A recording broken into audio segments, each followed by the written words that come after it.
Today on Kaz Cooks History, we're cooking like a gangster with the silky, elegant walnut pasta loved by none other than Al Capone. The Chicago crime boss, who built an empire on bootleg liquor, speakeasies, and sheer charisma, also had a surprisingly delicate side when it came to food. Capone loved home-style Italian cooking, the kind his Neapolitan mother made, and this walnut pasta was said to be among his favorites. It's rich, it's simple, and it's criminally good. So without further ado, let's step into his shoes through food.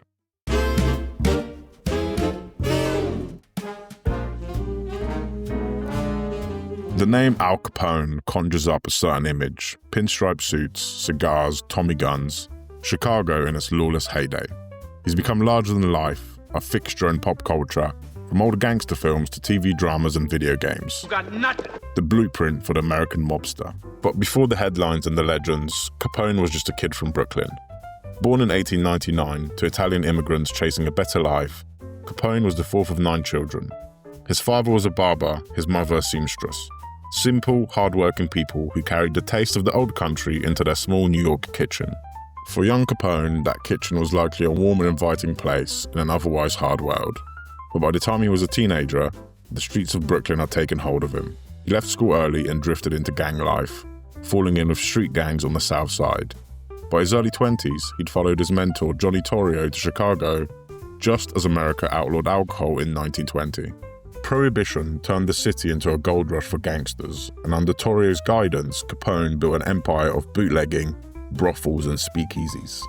After Torrio was nearly killed in a hit, Capone took over what was now known as the Chicago outfit, ruling it with a mix of ruthlessness, violence, and surprising charisma. His men controlled politicians, cops, and entire neighborhoods, and when threats didn't work, bullets did. The St. Valentine's Day Massacre in 1929 cemented his reputation as both feared and untouchable. Yet, for all the blood and the headlines, there was another side to him. Those who knew Capone personally described a man obsessed with family, food, and appearances. He loved good tailoring, good manners, and especially good meals. When he wasn't running Chicago from a suite at the Lexington Hotel, he was dining like a king, often hosting lavish Sunday dinners at his Miami estate. Reports from the time mention long tables piled with pasta, bread, and wine, the kind of meals that blurred the line between family reunion and board meeting. He had a personal chef, but he also cooked occasionally himself. Food was a way for Capone to appear legitimate, to play the role of the respectable businessman even as the IRS was closing in. Pasta water on, sprinkle in some salt, and drop in your spaghetti once it's up to temperature. Capone liked spaghetti because it was unfussy, a dish you could eat at a dinner table or behind a closed door while the feds were listening outside.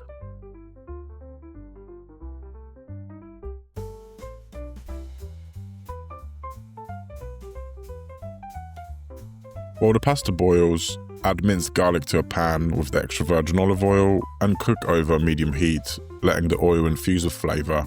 Keep stirring until the garlic picks up a bit of colour. Then add chili flakes because even in food, Capone liked a little heat. Next, the ground walnuts go in. Stir around and let them toast a little to release the oils. Follow that up with a ladle or so of pasta water. This loosens everything into a sauce and emulsifies things. Look at that lovely colour and consistency, and the smell, incredible, nutty, garlicky, delicious. Ready for the pasta to go in. Mix the spaghetti in well. Follow with the chopped parsley, larger chunks of walnut for crunch, and finally parmesan. Capone was rich, so don't be stingy. And watch it pour all that pasta together in a glossy, silky coat.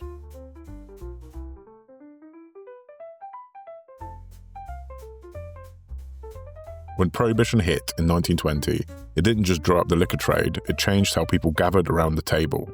Dishes like the simple walnut pasta became quite luxuries in noisy times.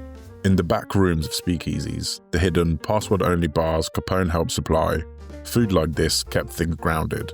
Italian restaurateurs served hearty home-style meals, while the real business happened behind closed doors. You could sit down to a plate of pasta like this, share a laugh, And if you need the right people, get a glass of wine slipped under the table. Look at that. This pasta not loud or showy. It's soft, rich, balanced, real comfort food. Creamy without the cream, rich without fuss. The walnuts give it bite, the parsley keeps it fresh, and is the kind of dish that makes you forget the world outside for a minute. I'm honestly surprised I've never come across this on a menu. So that's Al Capone's walnut pasta, a dish that bridges two worlds, the old country comfort of Naples and the fast, flashy danger of 1920s Chicago. Simple ingredients and a reminder that even the most feared men in history still needed something good to eat. If you want to recreate any of the recipes seen in these videos, head over to my website, link in the description. Like and subscribe.